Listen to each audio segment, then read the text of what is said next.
Muy buenos días, estamos digiriendo a la Reserva Federal, a Jerome Powell, después del golpetazo que le pegó ayer al mercado.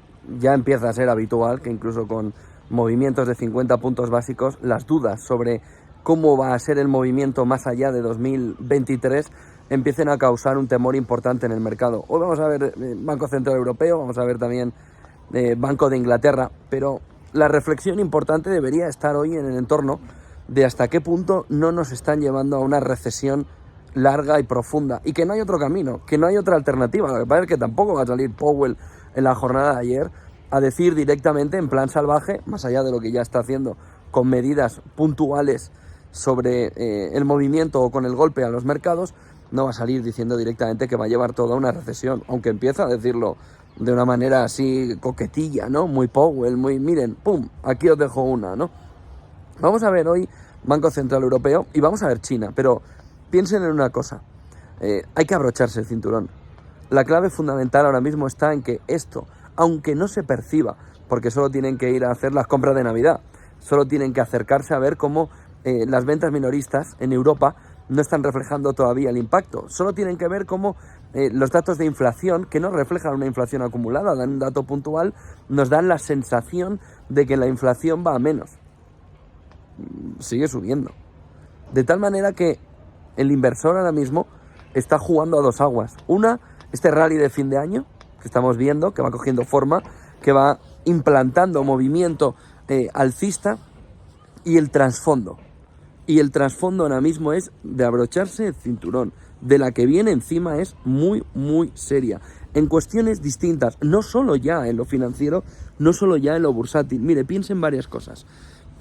Vamos a tener unos resultados empresariales en el primer trimestre muy negativos, muy negativos, y a partir de ahí va a cundir la sensación de desánimo de que la economía ha vivido ahora unos meses desde que Biden ganó esas elecciones, bueno, salvó las elecciones de midterm, un poco más tranquilo, pero a partir de empezar a ver los resultados empresariales, que no son los de Inditex que vimos en la jornada de ayer, sino lo que venga de cara al primer semestre del 2023, beneficios empresariales, EPS, beneficios por acción, se van a ver con un movimiento de golpe muy fuerte. Cuando además se empieza a percibir que la inflación está estable, está enquilosada, está cogida al cuerpo, se ha atado bien ahí al cuerpo de la economía, veremos que va a ser muy difícil volver a inflaciones, a una inflación que esté en el entorno del 3% o por debajo, ya no en el 2%, sino en el entorno del 3%.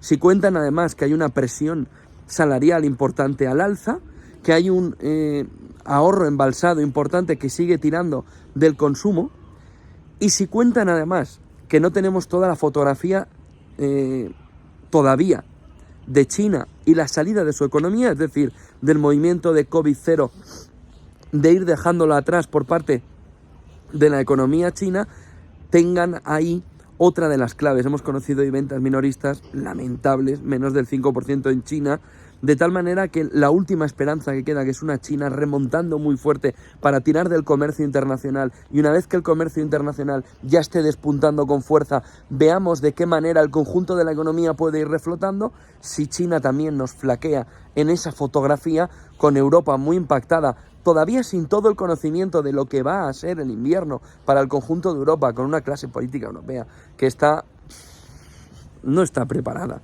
para estar ahí. Llega la peor clase política europea en el peor momento, sin conocimientos económicos, sin conocimientos de materia energética, sin conocimientos tampoco diplomáticos para poder solventar la situación. Un Estados Unidos que ve cómo le están comiendo cada vez más el terreno, sobre todo desde el lado chino, intenta reaccionar golpeando a China, pero China es a la vez quien tiene que dar el impulso a la economía, de tal manera que con toda esa fotografía, con una inflación que cede pero muy poco a poco, escuchen ayer a Powell, cede muy poco a poco, con una Fed que vamos a tener una pausa en febrero, y veremos si luego vuelve a un movimiento alcista de tipos de interés cuando vea que no va la inflación por debajo del 5%, del 4,5% con fuerza, cuando vea que la perspectiva de 2024 sigue siendo una inflación elevada. Cuando vea toda esa fotografía, hay que ver cuál es el comportamiento de la Fed. Cuando vea los resultados empresariales, cuando vea la tasa de paro en Estados Unidos, que ya anunció ayer que su perspectiva es que se vaya al 4,6%, 1 millón de puestos de trabajo más o menos que se van a dilapidar de la economía norteamericana. ¿Cuál va a ser el impacto en Europa?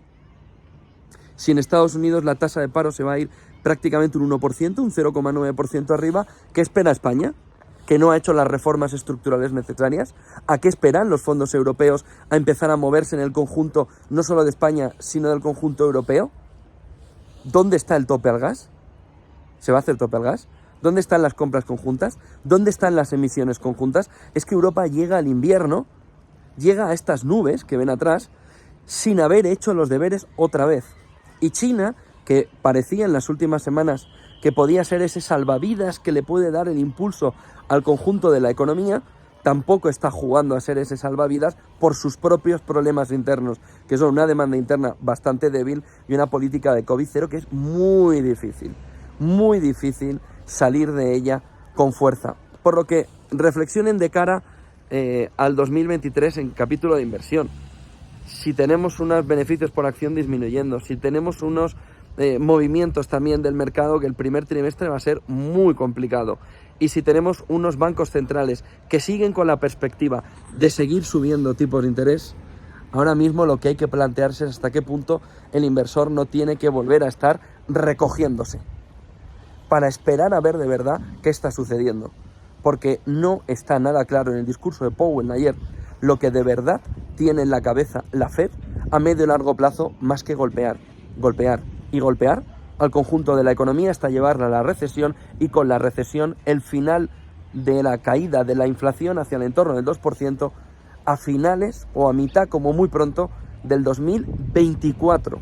Apunten, del 2024. Buen día, vamos a ver Banco Central Europeo en unas horas, y buen negocio. Vamos a ver el movimientazo que nos da, el golpetazo que también nos da el Banco Central Europeo al mercado a partir de las 2 de la tarde.